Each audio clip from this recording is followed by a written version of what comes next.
जय हिंद। आप सभी का स्वागत।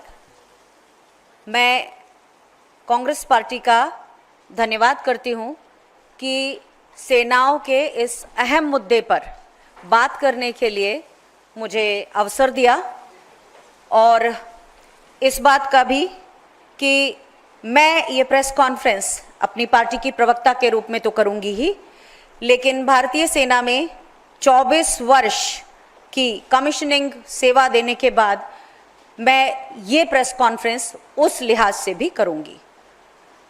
आज देश में जो स्थिति है उसमें हम अपने देश की सबसे भरोसेमंद संस्था भारतीय सेनाओं के लिए अपनी प्रतिबद्धता दोहराते हैं और भारतीय सेना के शौर्य साहस को श्रद्धापूर्वक सैल्यूट करते हैं।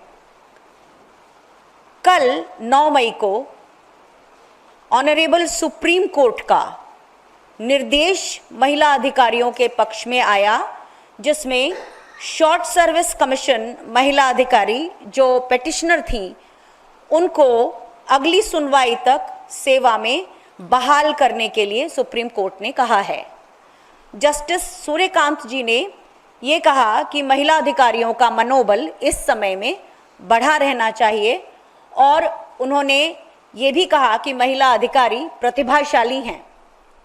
केंद्र सरकार की तरफ से ये कहा गया था कि हर वर्ष केवल 250 शॉर्ट सर्विस कमीशन अधिकारियों को ही परमानेंट कमीशन दिया जा सकता है, 600 के 700 के लगभग जो होते हैं उसमें से, और सेनाओं में अधिकारियों का युवा काडर होना बहुत ज़रूरी है।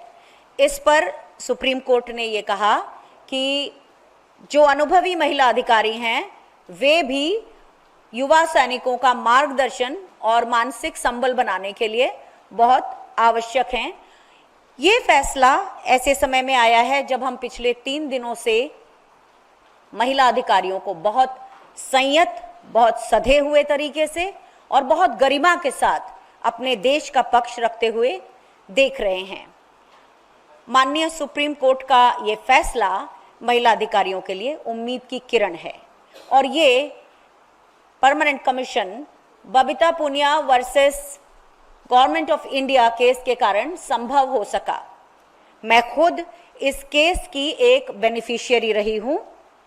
जब 1992 में कांग्रेस की सरकार ने पहली बार महिला अधिकारियों की एंट्री शुरू की थी, तब वायुसेना ने रक्षा मंत्रालय के तरफ से एक सर्कुलर 25 नवंबर 1991 को जारी किया था, जिसमें ये कहा गया था कि एक पायलट प्रोजेक्ट के रूप में, यानी कि 5 वर्षों के लिए प्रयोग के तौर पे महिला अधिकारियों को लिया जाएगा, और अगर वो सफल होता है प्रयोग तो आने वाले 6 सालों के लिए उन्हें एक्सटेंशन दिया जाएगा, और 11 वर्षों के बाद महिला अधिकारियों से पूछा जाएगा कि क्या वे पेंशनेबल सर्विस ज्वाइन करना चाहती हैं।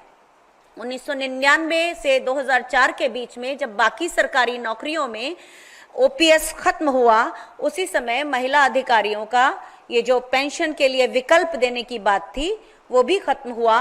आगे चलकर 2007 में विंग कमांडर अनुपमा जोशी और स्क्वाड्रन लीडर रुखसाना हक ने पहले ये केस कोर्ट में दायर किया, और उसके बाद थल सेना की भी महिला अधिकारियों ने इस केस को साथ में फॉलो किया, और 2009 के बीच में आते आते सारे केस क्लब करते हुए 14 दिसंबर 2009 को दिल्ली की हाई कोर्ट ने ये केस फैसले के लिए सुरक्षित कर लिया।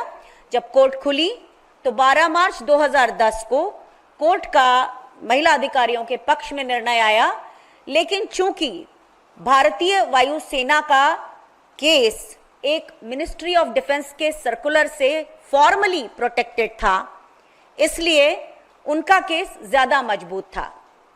इस दौरान हम करीब 15 महिला अधिकारी 23 मार्च 2010 को राहुल गांधी जी से अपनी वकील सुश्री रेखा पल्ली जी के साथ मिले, और उन्होंने हमें आश्वासन दिया कि केस के मेरिट पर वो हमारा केस जरूर रक्षा मंत्रालय के सामने रखेंगे।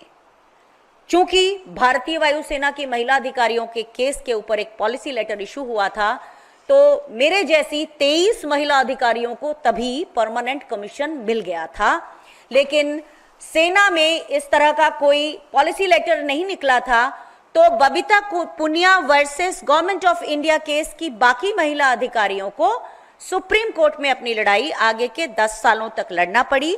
नौसेना की महिला अधिकारियों ने काफी बाद में जाकर कोर्ट में अपनी परमानेंट कमीशन की लड़ाई लड़ी। तो सेना की महिला अधिकारियों में, जिनमें हमारी कर्नल सोफिया कुरैशी भी शामिल हैं, इनको 2020 के निर्णय से पेंशनेबल सर्विस मिली और नौसेना के अधिकारियों को उसके अगले साल।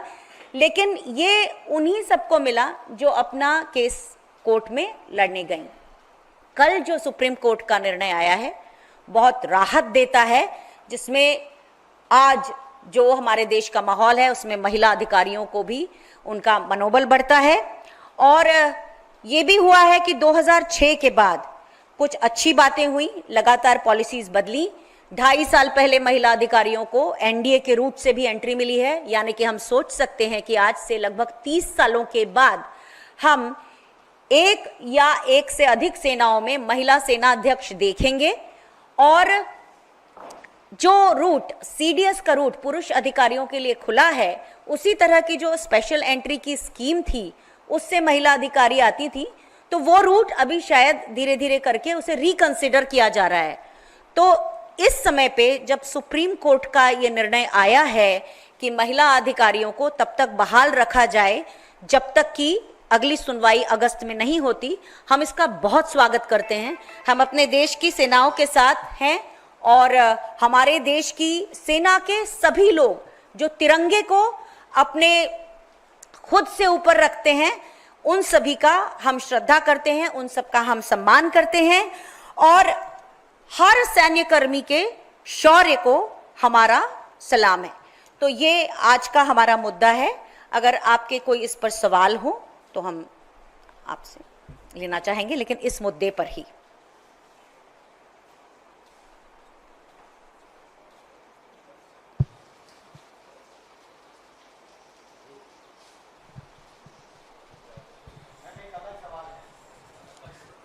इस मुद्दे से जुड़ा सवाल है तो जरूर।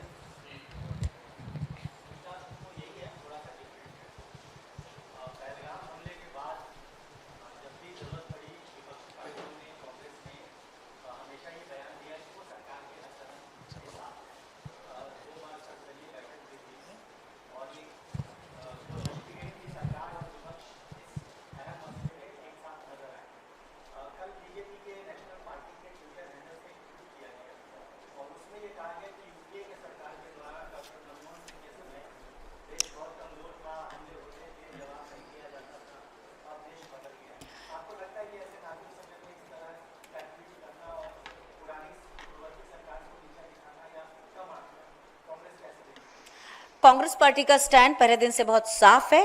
हम पूरे देश के साथ हैं, आप अपनी सेना के साथ हैं और इस समय इस तरह के कोई सवाल, मैं उम्मीद करती हूं कि बहुत मैच्योरिटी के साथ हम इन सब सवालों का कोई जवाब ना दें। हम पूरे देश के साथ खड़े हैं, ये स्टैंड हमारा ऑफिशियल स्टैंड है और हम उसी के साथ रहना चाहते हैं।